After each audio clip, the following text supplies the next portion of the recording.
श्री राधा रमण लाल की। धन मोरा नित्यानंद पति गौर चंद्र प्राण मोर युग लकी।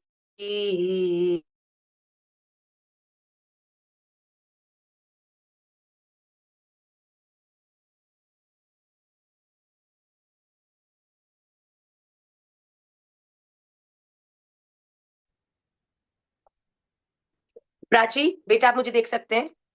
अर्शी, आप मुझे क्लियरली सुन सकते हैं बेटा? आप सभी का आज की निमाई पाठशाला की श्री चैतन्य चरितामृत की कक्षा में बहुत बहुत स्वागत है।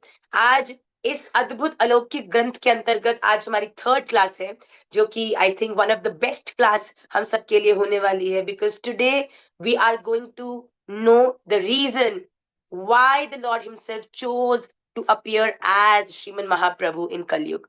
आज बड़ा ही अद्भुत भाव है। आज हमने पूर्व की दो कक्षाओं में श्रीमन श्री चैतन्य चरितामृत के विषय में, श्री कृष्णदास कविराज जी के विषय में, उनके चरित्र पर, जीवनी पर बहुत सी चीजों को सुना। हमने उनके द्वारा लिखे हुए ग्रंथों के बारे में जाना। हमने किन परिस्थितियों में आपने ग्रंथ लेखन शुरू किया, कैसे भगवान के टूटी हुई माला को उनका आदेश मानकर उसके बाद ये बात को समझ लिया कि अब तो श्री चैतन्य चरितामृत लिखवाने वाली भगवान की ही कृपा है, मेरा बल नहीं।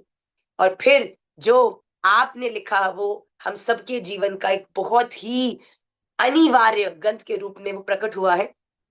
आइए आज की कक्षा को भी हम प्रारंभ करते हैं। सबसे पहले महाप्रभु जी के चरणों में कोटि कोटि प्रणाम, सदगुरुदेव महाराज के चरणों में कोटि कोटि प्रणाम, षड गोस्वामी पाद के चरणों में कोटि कोटि प्रणाम, आप सभी भक्त वैष्णवों के चरणों में कोटि कोटि प्रणाम, क्योंकि वैष्णवेर उच्चिष्ट, आप सबकी कृपा और उच्चिष्ट के बिना ठाकुर जी के प्रेम रस का आस्वादन करना या उसको समझना मात्र भी असंभव है।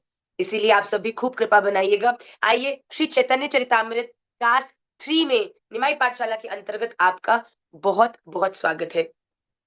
आज हम जिस विषय के बारे में समझने वाले हैं वो है महाप्रभु जी के आविर्भाव का हेतु, अर्थात भगवान ने जो प्रकट हुए, भगवान ने जो ये जन्म लीला करी नदिया में, इसके पीछे का हेतु मतलब कारण।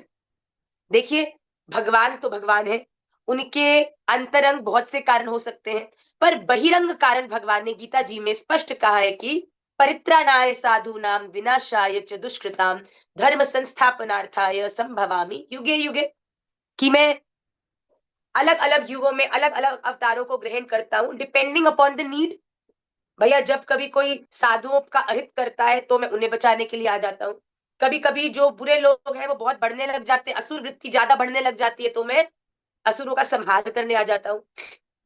कभी कभी मैं युग धर्म की स्थापना करने के लिए भी प्रकट हो जाता हूँ। तो भगवान ने कहा कि मेरे बहुत से कारण हैं, पर मैं आपको सच्ची बात कहूं, ये सब तो केवल बहाने हैं।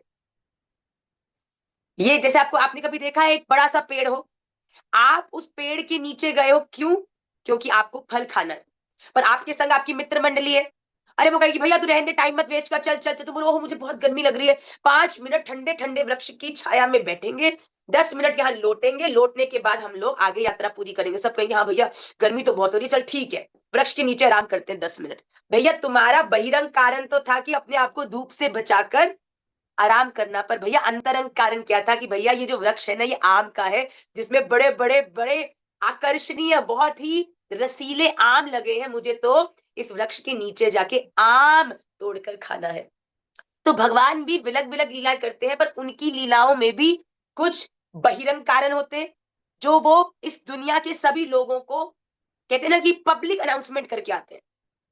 पर भैया अंतरंग कारण तो केवल भगवान के भक्तों को ही पता होता है।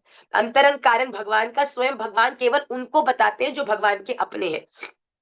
तो आइए आज हम दो हेतु, हेतु मतलब कारण, जानेंगे भगवान के आविर्भाव का, भगवान के नदिया में होने वाली इस जन्म लीला का। बड़े ध्यान से सुनिए, आचार्यों की वाणी में ही आप सबको बताऊंगी। रसिक शेखर श्री कृष्ण के मन में जागी रसास्वादन की एक विचित्र अनोखी इच्छा। बताओ, वो व्यक्ति जिसके पास इस ब्रह्मांड की हर एक सुख सुविधा है, हर एक चीज है, उस जिस व्यक्ति ने खुद ने इस ब्रह्मांड की रचना करी है, उससे ही इस ब्रह्मांड में एक इच्छा प्रकट हो गई। ये कैसी बात हुई भैया? जैसे की बात हो गई कि चावल के खजाने वाले व्यक्ति को एक दिन अपने चावलों की ही इच्छा प्रकट हो गई। बड़ी विचित्र बात है भैया, तेरी चावल है तो जितना मर्जी खा, ये इच्छा क्या हो गई? जो चीज तुम्हारी है उसके प्रति कभी इच्छा होती है? वो तो तुम्हारी है, जब मन किया ले लिया। तो इस प्रकार का उत्साह अपनी चीज के प्रति कभी किसी का होता है? भैया दूसरे ने कोई कपड़ा पहना हो जो आपके पास नहीं हो, उसकी इच्छा हो सकती है, अरे भाई वो टी शर्ट मेरे पास होती, वो गोपी ड्रेस मेरे पास होती। पर भैया जो तुम्हारी ही है उसके प्रति कैसा अभाव, कैसी इच्छा? अपने भक्तों को प्रफुल्ल बदन और उनकी भाव विभोर अवस्था देख उन्हें उनके भक्ति भाव का लोभ आ गया। भगवान ने एक दिन देखा कि उनका एक भक्त कृष्ण कृष्ण कहकर जोर जोर से चिल्ला रहा। भगवान ने ध्यान से देखा तो बड़ी विचित्र संयुक्ति दिखी। क्या थी? भगवान ने जब ध्यान से देखा तो देखा कि उसकी आंखों से अजस्र अश्रु बह रहे हैं, वो बहुत ज्यादा रो रहा है, पर मुखमंडल पर मुस्कुराहट है। भगवान ने कहा ये कैसी संधि है? अरे भैया वो जोर जोर से ऊपर हवा में कूद रहा है और जमीन पर ठा देकर गिर रहा है, हंस रहा है। भगवान ने कहा ये तो मैंने लॉ ऑफ नेचर कभी बनाया नहीं था। तो भगवान ने देखा ये क्या चीज है जिसके आनंद में ये व्यक्ति इतना आनंदित हो चुका है कि इसको अपनी सुध बुध की कोई अब खबर नहीं है। तो भगवान ने देखा वो व्यक्ति क्या बोल बोल के रो रहा था, हंस रहा था, नाच रहा था।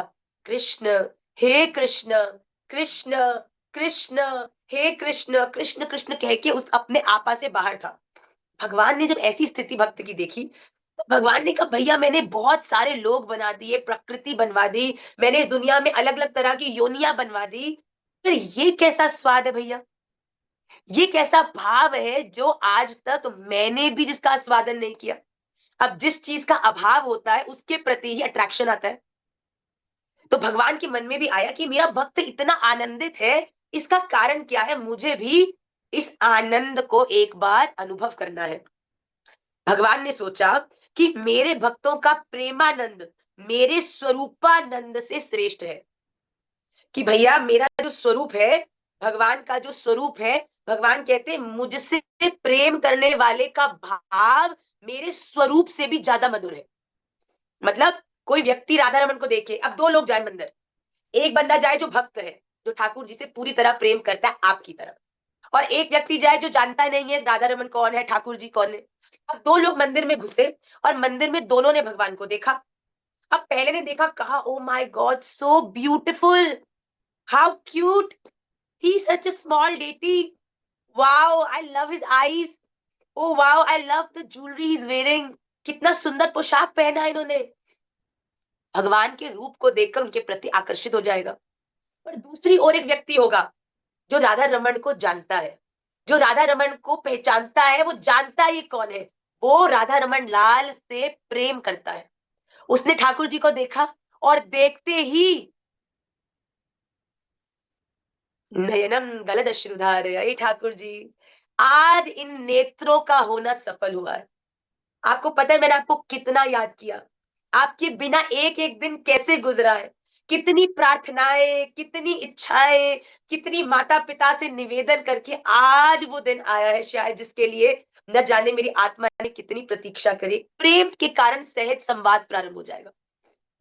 वो व्यक्ति जिसने भगवान के केवल स्वरूप को देखा, हो सकता है बाहर आके भगवान स्मार्ट बहुत है, ब्यूटीफुल बहुत है, आकर्षणीय बहुत है, पर उसका प्रभाव ज्यादा दिन तक उस पर नहीं रहेगा अगर वो दोबारा दर्शन करने नहीं आएगा। पर वो व्यक्ति जो भगवान से प्रेम करता है, सत्य बात तो वो है अगर भगवान उसके सामने नहीं भी रहेंगे ना, तब भी कण कण में भगवान के प्रेम का अनुभव करके उस कण कण से भगवान के लिए प्रार्थना करते। गोपी यही तो करती है।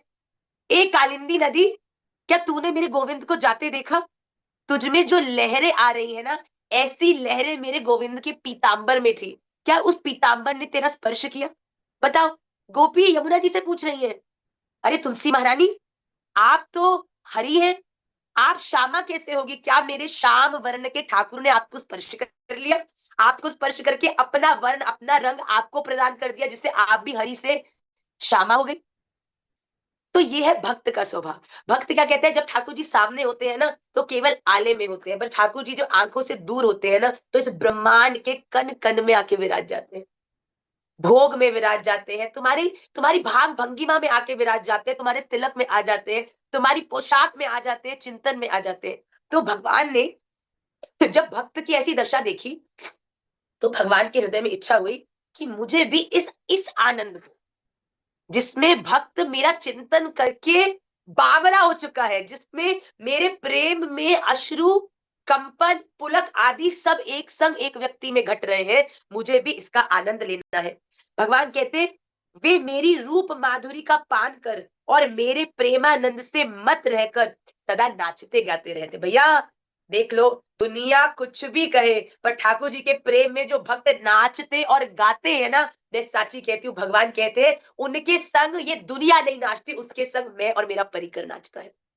भगवान तो ऐसे रसिक रसेश्वर है। वाग गदगदा द्रवते यस्य चित्तम रुदत्ते भीक्षणम हसति क्वचिच्च विलज्ज विलज्ज विलज्ज विलज्ज। भाड़ में जाए दुनिया। तुम्हें लग रहा है स्त्री का श्री अंग नृत्य कर रहा है तो तुम्हारी आंख में खोट है भैया। भगवान से प्रेम करने वाली, भगवान के चरणाश्रित, उनकी दासी, उनके विरह में नृत्य कर रही है भैया। आप जब इस दृष्टि से देखोगे ना और फिर दोष करोगे तो भैया भगवान आपके आपके मुंह पर आंख तो है पर आप में दृष्टि नहीं है। भगवान कहते ऐसा भक्त जो मुझे प्रेम करके मेरे प्रेम में नाचता गाता है ना, I feel attracted towards that devotee. मुझे आकर्षण होता है उसके प्रति। जैसे इस लौकिक संसार में कोई व्यक्ति हो जिसको इंडियन बहुत पसंद हो, तो कोई स्त्री अगर सूट आदि पहन के आती है तो व्यक्ति बड़ा आकर्षित होता है उसके प्रति, अरे वाह कितनी अच्छी लग रही है, वाह कितनी सभ्य है। तो भगवान कहते हैं मेरी दृष्टि में आकर्षित, मुझे आकर्षित करना है अपनी ओर, तो भैया गाओ हाथ उठा उठा के, गौरांग बुलिया दुबाहु तुलिया, नाचिया नाचिया बेरा रे, भज गौरांग कह गौरांग लह गौरांगेरो नाम रे। तो भगवान कहते हैं मुझे भी नाचना है ऐसे जैसे ये नाच रहा है, मुझे भी रोना है ऐसा ही विरह अनुभव करके जैसे ये रो रहा है। जिस आनंद में वे डूबे रहते हैं उसमें अश्रु कंप आदि सात्विक भाव तरंग हिलोरे ले ले मुझे उन्मादित करती है, मुझे उत्साहित करती है। भगवान कहते हैं कोई भक्त नाचते हुए रोता है और मुझे पुकारता है ना, कृष्ण हे कृष्ण हे, भगवान कहते हैं वो मुझे पुकारता है और मैं उसके प्रति दौड़ता हूं। कोई भक्त जब मुझे इस प्रकार पुकारता है तो मैं उन्मादित हो जाता हूं, मेरे मन में उस सुख का लोभ जाग जाता है, मेरे मन में भी उसके संग नृत्य करने का, आनंद करने का उत्साह प्रकाशित हो जाता है। क्या कहते हैं उसके बाद, भगवान कहते हैं कि वाह, क्यों ना मैं भी भक्त बन अपनी रूप माधुरी का उपभोग करूं। अब बताओ, गुलाब जामुन कभी अपनी मिठास ग्रहण कर सकता है? हम खाए भैया, सोम दुबे जी हैं, ये गुलाब जामुन खाए, आ हा हा हा, एक एक वो चाशनी का एक एक जब चबाने पे रस निकल रहा है तो अंतर आत्मा का एक एक कण आनंदित हो रहा है। पर कभी सोचा है कि गुलाब जामुन कभी अपने स्वाद का आनंद ले पाता है? नहीं। जो गुलाब जामुन खाता है उसको गुलाब जामुन का आनंद मिलता है। तो भगवान है बड़े परेशान। भगवान कहते मैं हूं गुलाब जामुन और तुम सब हो मेरे इस आनंद रूपी रस को ग्रहण करने वाले मेरे भक्त। पर भगवान कहते मुझे भी इस आनंद का अनुभव करना है, तो क्या मैं भी भक्त बन जाऊं? क्या मैं भी भक्त बन के इस रस को आस्वादन करूं? क्यों ना मैं भी भक्ति के भाव समुद्र में डूबकर उस अनिर्वचनीय सुख का उपभोग करूं, जिसमें न जाने कितने दुख हो, कितनी प्रतिकूलताएं हो, कितनी ही विपत्तियां हो, फिर भी मेरा भक्त मेरा नाम ले लेके नाचता है, रोता है, गाता है। मुझे भी ऐसे भाव का अनुभव करना है जिसमें मेरे भक्त सदा डूबे रहते हैं। आश्चर्य, ये क्या हो रहा है भाई? What is happening? कितनी हैरानी की बात है। भगवान के स्वरूप में इच्छा, भगवान तो परिपूर्ण है, पूर्ण ब्रह्म परमात्मा है। भगवान में तो कभी कोई इच्छा प्रकट होती नहीं, क्योंकि भगवान तो स्वयं सब इच्छाओं को पूरा करने वाले हैं। तो ये कैसी विचित्र बात की भगवान जो पूर्ण है, जो, अब एक बात बताओ, कोई व्यक्ति 100 में से 100 मार्क्स लेकर आए और फिर उदास हो जाए, क्यों? क्योंकि मुझे 100 में से 105 मार्क्स चाहिए थे। ये कैसी विचित्र बात हुई भाई?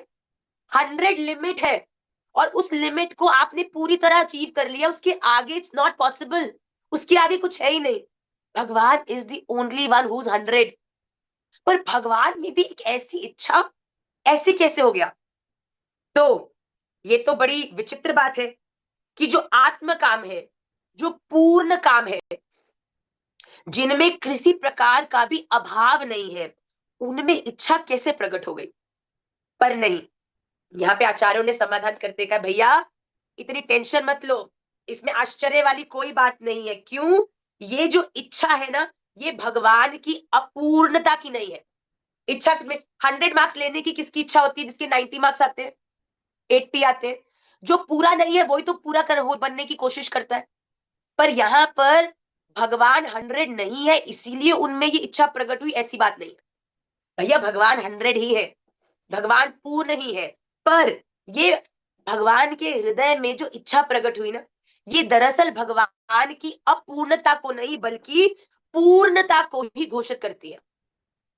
भगवान इनकम्प्लीट नहीं है, भगवान कंप्लीट है, इसीलिए भगवान के मन में ऐसी इच्छा प्रकट हुई। अब इसको एग्जाम्पल से हम समझेंगे। ये साधारण इच्छा के समान किसी अभाव की पूर्ति के लिए नहीं है।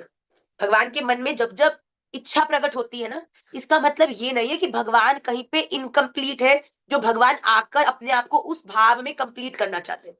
जैसे फॉर एग्जाम्पल, आपने कभी छोटा सा बच्चा देखा है? छोटा सा बच्चा, अब छोटा सा जब बच्चा होता है, जब उसका पेट पूरी तरह भरा होता है, तब वो कितना खेलता है।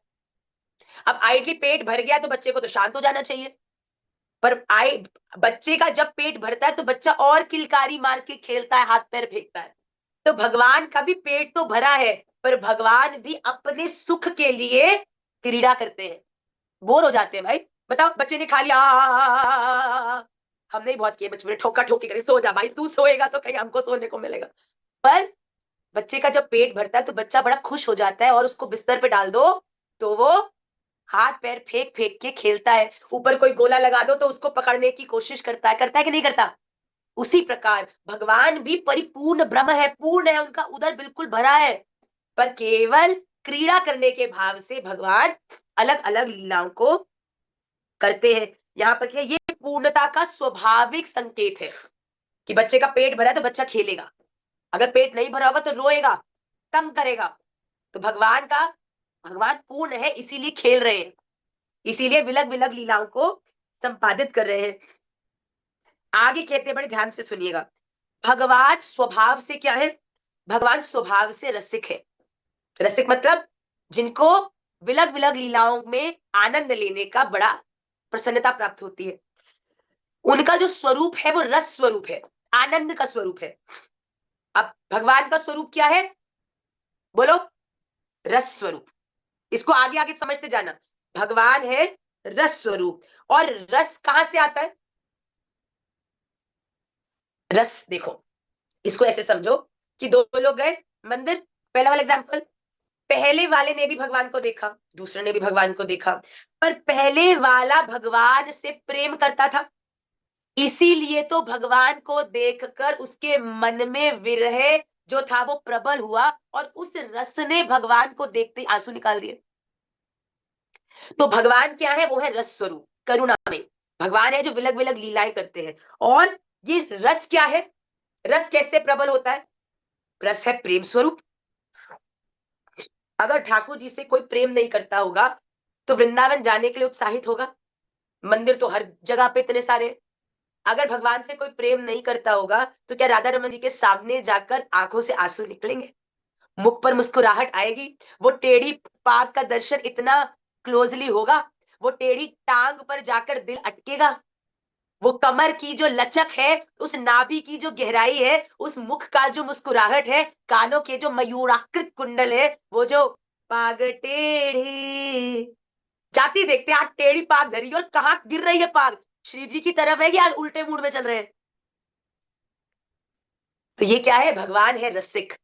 देखिए अंतरंग भाव बड़ा अगर आपको समझ नहीं आएगा तो आपको आगे कहीं ना कहीं रसाभास हो जाएगा। आपको समझना पड़ेगा ये तो भगवान की कितनी अद्भुत लीला, इतने विस्तार से तो शायद हमने भी कभी नहीं बताया, उसको बड़े धीरे से समझिएगा। भगवान है रस स्वरूप, और रस स्वरूप और रस क्या है, रस किससे प्रकट होता है, प्रेम रूप से।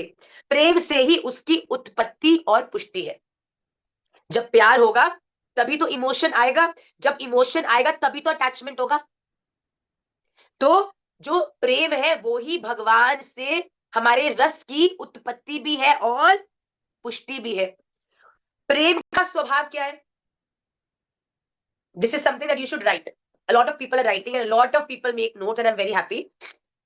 पर इस बात को समझो, भगवान है रस स्वरूप, रस की पुष्टि किससे होती है, रस का आनंद किससे बढ़ता है, प्रेम से। प्रेम ही रस की पुष्टि और उत्पत्ति करता है। जिसे प्यार होगा उसको ही तो देख के दिल की धड़कन बढ़ती है ना, वरना आसपास तो करोड़ों लोग बोल रहे हैं भैया, बात सही है कि नहीं। उसके बाद अब प्रेम, प्रेम का स्वभाव क्या है, अतृप्ति। पूरा दिन तुम लगाया हो अपने प्रिय के साथ, फिर भी जब वो जाने लगता है तो ऐसा लगता है कि भैया अभी तो कुछ बोला ही नहीं है, अभी तक तो कुछ बताया, अभी तो मन को इतनी सी भी तृप्ति नहीं और जाने का समय आ गया। तो प्रेम का क्या स्वभाव है, अतृप्ति। आपको कभी भी, मैं आपको सच बोलूं, अगर आप बोलते हो कि किसी से प्रेम करते हो और उसके साथ रहकर आपको लगे ना कि भैया बस हो गया जाओ, तो प्रेम ज्यादा दिन टिकने वालों है ना। क्योंकि प्रेम तो ऐसा है कि आप साथ भी होते हो ना तब भी एक गम हृदय में होता है कि थोड़ी देर में अलग होना है भैया। प्रेम कभी आपको सेटिस्फाइड नहीं कर सकता। कोई कहे ना यार मैं तुझसे प्यार करता हूं, तू बी सेटिस्फाइड, उसको बोलना भैया satisfaction and being in love are opposites. अगर प्रेम में हो तो भैया प्रेम तो जितना करोगे उतना ही उस व्यक्ति की प्रति अतृप्ति बढ़ेगी। और तो फिर जो प्रेम का स्वभाव है अतृप्ति, प्रेम अपने को पूर्ण कभी नहीं मानता। तुम दिन रात दे दो, तुम 6 दिन लगाया हो, तुम भैया क्या बताए जितना मर्जी समय अपने प्रेमी के साथ लगा लो, फिर भी जब वो बिछड़ेगा कहीं ना कहीं उस अतृप्ति का अनुभव आपके भीतर होगा। अच्छा, प्रेम जितना अधिक होता है उतना ही उसका अभाव प्रतीत होता है। जितना ज्यादा आप प्यार करते हो किसी से उतना ही ज्यादा उससे बिछड़ने का, उससे अलग होने का जो भय है वो आपके हृदय में होता, अभाव। उतनी ही उसकी अतृप्ति होती है। जितना ज्यादा प्रेम उतनी ज्यादा अतृप्ति। प्रेम आपको हमेशा उत्साहित करता है अपने प्रिय के पास रहने में। आपको पता है इस अतृप्ति के भाव को धारण करने की पराकाष्ठा कौन है, हमारी श्रीमती राधा रानी। ठाकुर जी आते ही है ना, आते ही एक मुख से तो मुस्कुराहट होती है पर आंखों से आंसू। ठाकुर जी कहते हैं अरे श्री जी आप क्यों रो रही हो, राधे। रशी जी कहती है कि मैं आपको क्या बताऊं, आप आ तो गए हो पर थोड़ी देर में चले जाओगे, इस बात को याद करके मेरी आंखों से आंसू आ रहे हैं कि बस आप आ जाओ और कभी मत जाओ। इस भाव को धारण करता है प्रेम। पर आपको पता है प्रेम को एक और भी अलग चीज बताऊं कि आप चाहे साथ भी होगे फिर भी याद आती है। पत्नी रसोई में काम कर रही हो, पति कमरे में बैठ के पेपर पढ़ रहा हो, तो पत्नी आएगी अच्छा सुनो आई मिस यू। एक स्थान पर रहकर भी साथ होकर भी प्रेम बार बार उत्साहित करता है कि आप बार बार उस व्यक्ति को बताओ कि तुम उससे कितना प्रेम, अतृप्ति रहती है। जितना बता दिया उतना कम है क्योंकि अभी तो कुछ बताया ही नहीं है कि प्रेम कितना है भैया। प्रेम जितना अधिक होता है उसका अभाव उतना ही प्रतीत होता है, उतनी ही उसकी अतृप्ति। अतृप्ति क्या करती है अब अतृप्ति कोई व्यक्ति हो, अतृप्त हो कोई चीज, कोई व्यक्ति ने आपको, हमें क्षमा करना हमारा स्वास्थ्य कुछ थोड़ा शिथिल है इसीलिए, पर आपको हमारी आवाज आ रही है, क्लियरली आ रही है। अब अतृप्ति क्या करती है, अतृप्ति एक्साइटमेंट बढ़ाती है। किसी ने आपको रसगुल्ले का एक टुकड़ा खिला दिया और बोला भैया बस और नहीं दूंगा, अब आपके मन में लग जाएगी ललक, भाई तू मुझे बता ये मिलेगा कहां। जब तक आप उसे खाओगे नहीं आपको तृप्ति होगी नहीं, होगी किस बात सही है कि नहीं। तो जब अतृप्ति हो जाती है तो उतनी ही आपके जीवन में वो रस को बढ़ाने वाली हो जाती है। अब कोई व्यक्ति रोज वृंदावन में रहता हो, ब्रजवास कर रहा हो, उसका राधा रमन जी जाके राधा रमन जी से मिलना, और दूसरी तरफ वो व्यक्ति जो विदेश रहता साल में एक बार आता हो, उसका वृंदावन आके राधा रमन जी को मिलने में जमीन आसमान का अंतर होगा। वो व्यक्ति बोहराया आएगा, क्योंकि उसकी इतनी अतृप्ति है और उस अतृप्ति के कारण रस इतना बढ़ चुका है कि ठाकुर जी को देखते ही या तो वो प्रेम से खूब प्रसन्न हो जाएगा या फिर वो भाव से बिल्कुल वहां पर ढह जाएगा।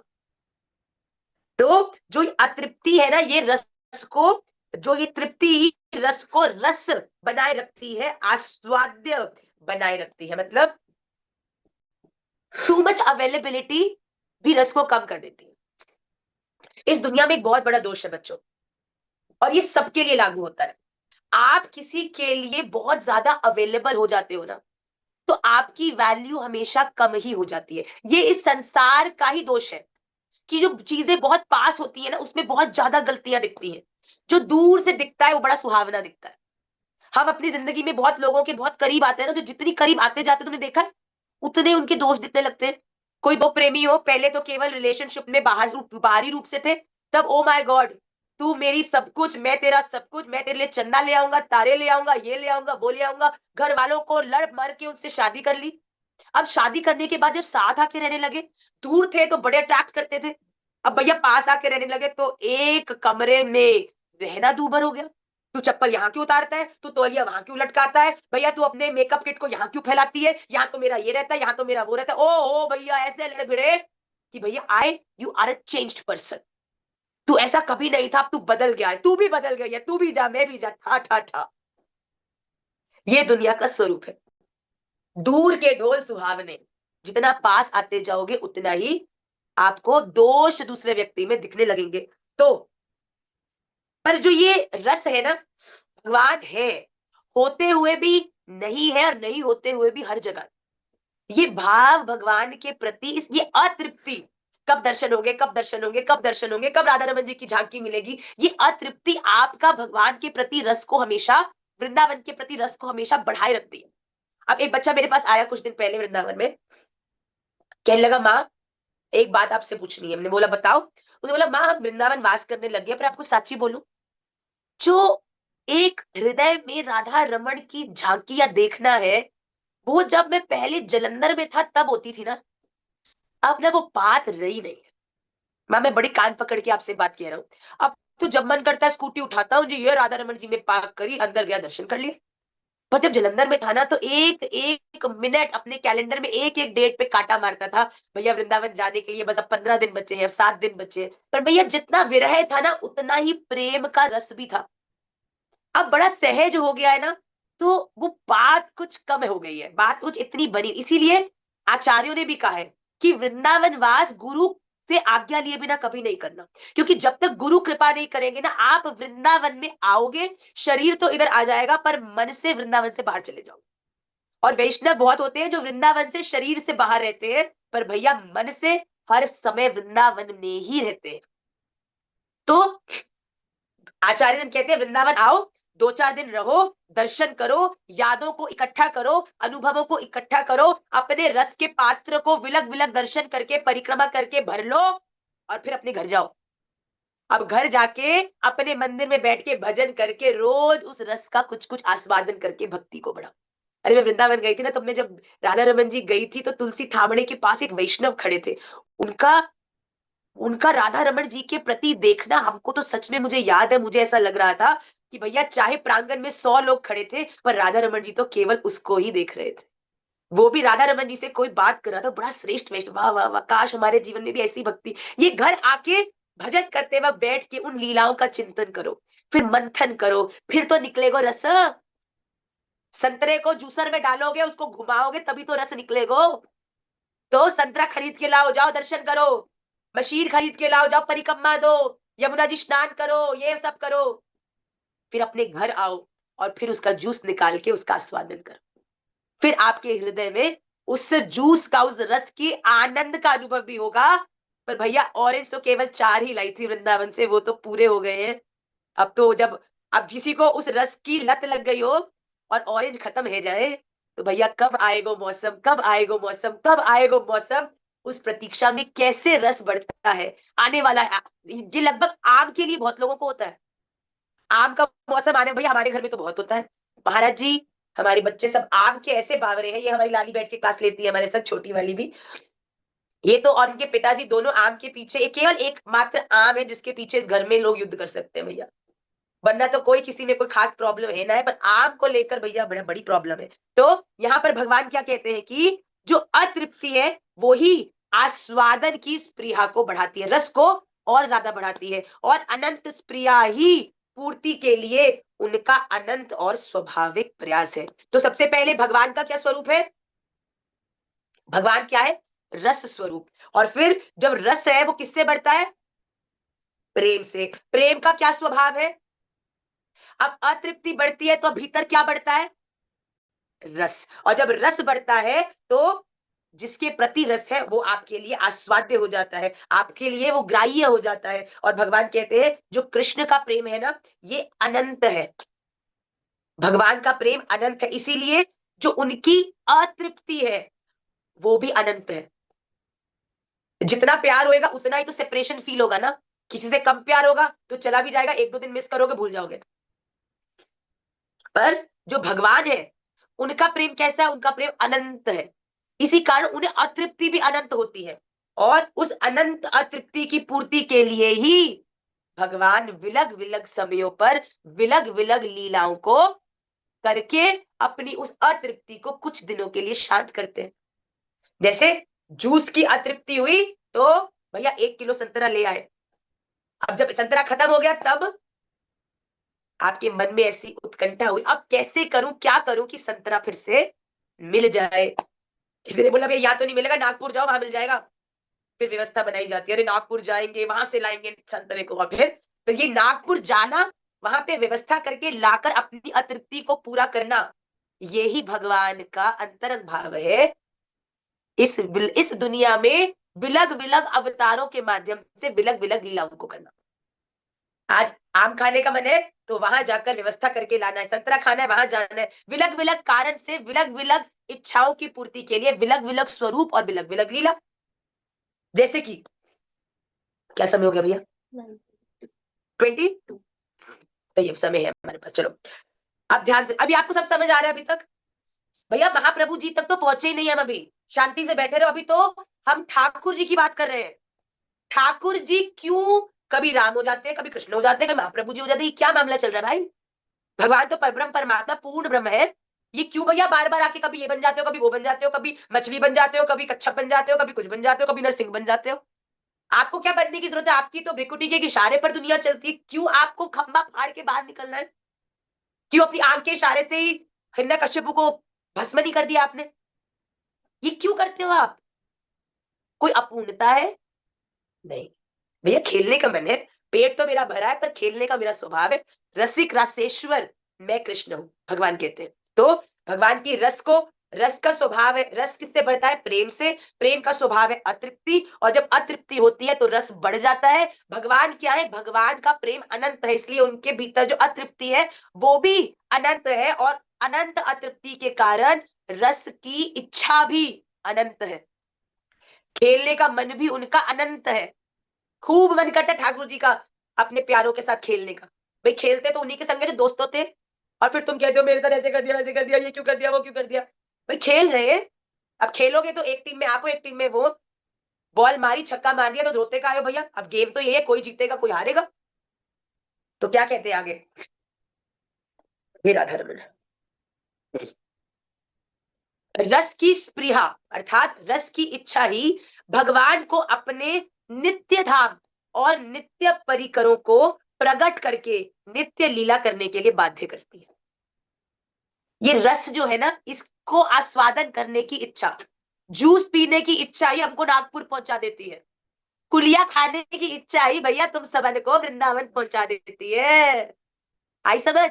ऐसे ही भगवान की भी जो ये इच्छा है, रस है, ये किस चीज के लिए भगवान को विवश करती है? कि भगवान स्वयं नहीं, भगवान पूरे कुटुंब को लेके चलते हैं भैया। केवल अकेले नहीं, भगवान अपने नित्य धाम और नित्य परिकरों को प्रकट करके नित्य लीला करने के लिए भगवान का परिवार भी भगवान का है, और भगवान आकर अपने परिवार वालों से ही नित्य लीला करते हैं, विलग विलग अवतारों के माध्यम से। तो भगवान क्यों करते हैं? अपने आप को ही खुश करने के लिए। रस की स्पृहा ही उन्हें समय समय पर, रस मतलब आनंद, मन कर रहा है आज क्रिकेट खेला जाए, तो इकट्ठी करी जाती है क्रिकेट की टीम। अच्छा, मन कर रहा है आज फुटबॉल खेली जाए, फिर उसी टीम के संग जाते हैं फुटबॉल खेलने। होता है कि नहीं? अब भगवान का भी जब ऐसे रस आस्वादन करने की इच्छा बढ़ जाती है, तो भगवान अपने निज परिकरों के संग भूमंडल पर आकर विलग विलग लीलाओं को करते हैं, जैसा उनका मन होता है। यहाँ आचार्यगण कहते हैं कि दुष्टों का विनाश, युग धर्म की स्थापना तो उनके आने का एक बाहरी कारण है। अब बताओ भैया, पेड़ के नीचे आए हो, खाना तो फल है, पर छाया तो कॉम्प्लीमेंट्री मिल ही जाएगी, लकड़ी तो सहज मिल ही जाएगी। तो भगवान आते तो अपने रस का आस्वादन करने हैं, अपनी रस की इच्छा को पूरा करने के लिए आते हैं, पर जब आते हैं तो एक आधे असुर का विनाश, कुछ भक्तों पर अति कृपा, है ना, युग धर्म की स्थापना, ये तो भगवान कहते हैं मैं चलते फिरते कर देता हूँ, कोई ऐसा मतलब मेन काम नहीं है ये मेरा। मेन काम तो मेरा केवल प्रेम करना, प्रेम कराना, और प्रेम के विरह में अपने भक्तों को रुलाना ही है भैया। मान लो ये डील, ये प्यार भैया सस्ता नहीं है। ये तो प्रेम की बात है ऊधो, बंदगी तेरे बस की नहीं है, यहाँ सरद के होते हैं सौदे, आशिकी इतनी सस्ती नहीं है। ठाकुर जी से प्रेम करना भैया, पर ठाकुर जी का प्रेम अनंत है, और ठाकुर जी प्रेम को निभाने वाले हैं। आज के इस आखिरी भाव के संग हम आज की कक्षा को विश्राम करेंगे। अब भगवान ने बोला कि जब जब मेरा अलग अलग चीजों को एक्सपीरियंस करने का मन होता है, तो मैं अपनी अलग अलग लीलाओं को करता हूं। ये सीक्रेट है भगवान का भैया। तो भगवान ही उसे एक्सप्लेन करते हुए कह रहे हैं, जब उनके मन में इच्छा जगी और उन्हें वीर रस का, कि मैं योद्धा हूं, मैं वीर हूं, मैं स्ट्रॉन्गेस्ट हूं, इसका आस्वादन करने की इच्छा जगी, है ना। अब भगवान के मन में हुआ कि मैं वीर रस का आस्वादन करूं। रस भी अलग अलग तरह के हैं, माधुर्य रस है, वीर रस है, प्रेम रस है, भक्ति रस है। तो भगवान के मन में एक दिन इच्छा हुई कि मुझे वीर रस का आस्वादन करना है। अब भगवान ने पता क्या किया, ऐसे टेढ़े हैं भैया, तो इन्होंने जय विजय पार्षद को, जो भगवान के द्वार के ऊपर खड़े रहते हैं, उन बेचारे दोनों को सनकादि मुनिगण आदि से श्राप दिलवा दिया भगवान ने, और लंका में बेचारों को रावण और कुंभकर्ण के रूप में उनका जन्म करवाया, और फिर रावण के द्वारा स्वयं ही सीता जी का हरण करवाया, और फिर राम जी ने रावण से युद्ध करके उन्हें वीर रस का आस्वादन किया और रावण का संहार कर दिया। बताओ, बेचारे लोग भी मेरे, चित्र भी अपनी, पट्ट भी अपनी। भैया वीरता के रस का अनुभव करना है तो क्या करें? तो जय विजय पार्षद को पहले श्राप दिलवाया, फिर लंका में उन्हें रावण और कुंभकर्ण के रूप में जन्म करवाया, जन्म करवाने के बाद रावण से सीता मैया का हरण करवाया, और फिर राम जी ने अपने वीर रस का आस्वादन किया। कब? जब रावण से युद्ध करके अपनी पत्नी को उससे छुड़ाकर पूरी मर्यादा से वापस अयोध्या लेकर आए। वीर रस, युद्ध योद्धा रस। वाह भैया, अच्छा है, आपको यहाँ पे रस का आस्वादन किया और यहाँ पर पूरी भीषण युद्ध हो गया। बेटा 5 मिनट की क्लास है, उसके बाद ओके जाओ। जब भगवान को तंग करने का रस लेना होता है, तो भगवान अच्छी खासी चलती कक्षा में किसी ना किसी रूप में आके इसी प्रकार लद जाते हैं, जिससे कक्षा का जो भाव है वो पता चल जाए कि भैया जो बाल रस है मेरा, उससे ऊपर कोई रस ना है मेरा। जब मैं बाल रस का आस्वादन करना चाहूं तो तुम कछु भी करो, तुम्हें ध्यान मुझ पे ही देना पड़ेगा। वाह, अलग बात आई अभी। चलो, उसके बाद भगवान ने क्या कहा, जब भगवान को बहुत ज्यादा इच्छा जगी किस बात की? श्रृंगार रस की। श्रृंगार रस के निर्यास पर किया, रस का आस्वादन करने की। तब क्या किया? तब योग माया जी ने ब्रज लीला में, ब्रज लीला के प्रकट प्रकाश में श्री कृष्ण के साथ उनकी नित्य धाम की नित्य कांताओं को ब्रज गोपिकाओं के रूप में अवतरित करवाया। श्री कृष्ण के ही विभिन्न स्वरूप ब्रज गोपों के साथ उनका विवाह करवाया, और गोपियों में अब अवास्तव परकीयात्व और श्री कृष्ण में अवास्तव औपपत्य की सृष्टि कर उन्हें परकीय भाव का आस्वादन कराया। अब मन में भगवान की क्या इच्छा हुई? मन में इच्छा हुई कि अब श्रृंगार रस का आस्वादन किया जाए। अच्छा, भगवान की सब लीलाओं में उनकी हेल्पर कौन है? कौन है जो भगवान ने इच्छा प्रकट करी और कहे हाँ जी मैं अब सारी व्यवस्था करती हूँ? वो है योग माया जी। जब भगवान ने बोला श्रृंगार रस का मुझे आस्वादन करना है, तो भगवान के इस इच्छा को पूरी करने के लिए योग माया जी ने ब्रज लीला का प्रकाश किया। जो ब्रज गोपिकाएं, जो भगवान की कांताएं हैं, भगवान की सारी सहचरियां हैं, कुंज मंजरियां हैं, इन सबको शरीर प्रदान करके उन्हें ब्रज में गोपिकाओं के रूप में अवतरित किया। भगवान स्वयं अनेक रूपाए बन के ब्रज के सब गोप बन गए और फिर उन गोपिकाओं का विवाह कराया गोपों से, और भगवान ने इस रूप में जो श्रृंगार रस है उसका आस्वादन किया। अब भैया आइए महाप्रभु जी पर। देखो, श्रृंगार रस का आस्वादन करना था कृष्ण लीला करी, वीर रस का आस्वादन करना था तो राम लीला करी। अब भगवान के हृदय में जागी एक और बड़ी अलौकिक इच्छा। उस इच्छा के बारे में हम अगली कक्षा में बात करेंगे।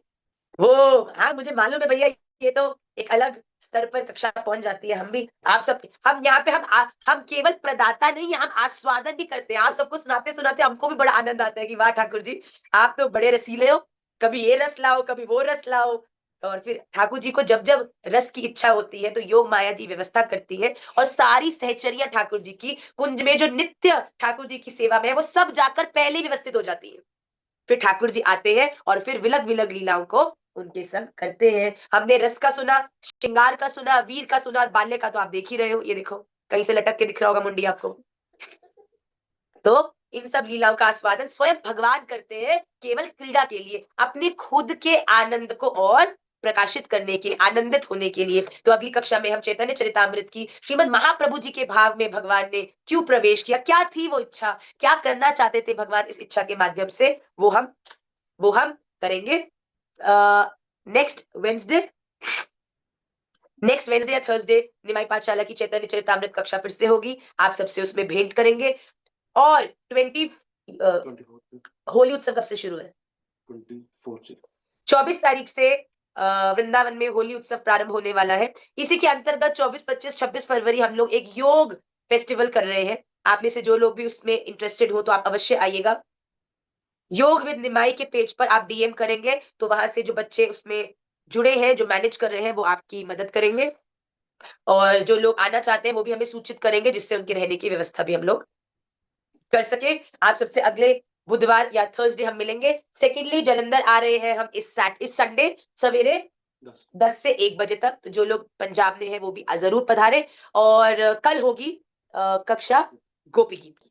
गोपी गीत के, अब हम गोपी गीत के लगभग जो 19वां श्लोक है उस पर आ गए हैं, कि 18वां श्लोक है, 18वें पे आए हैं शायद। वाह, तो 2 श्लोक के बाद रुरुदु सुस्वरम राजन। भैया ठाकुर जी तो समर्पण से ही मिलते हैं। तुम कछु कर लो, कितनी माला कर लो, कितने पागल हो जाओ, कितने तुम कुछ भी कर लो, जब तक तुम्हारे हृदय में ठाकुर जी के लिए प्रेम और उनके चरणार विंद में पूर्ण समर्पण, सदगुरुदेव महाराज के चरणों में पूर्ण निष्ठा नहीं होगी, ठाकुर जी नहीं मिलेंगे, नहीं मिलेंगे और नहीं मिलेंगे। आपके जीवन में उस पवित्रता को, उस निष्ठा को अपने भजन के माध्यम से परिपक्व करो, और फिर जब परिपक्व निष्ठा के संग आप ठाकुर जी के प्रेम और विरह में उन्हें प्राप्त करने के भाव में रोते हो ना, तब होता है पीतांबर धस्तगवी साक्षात मन मथ।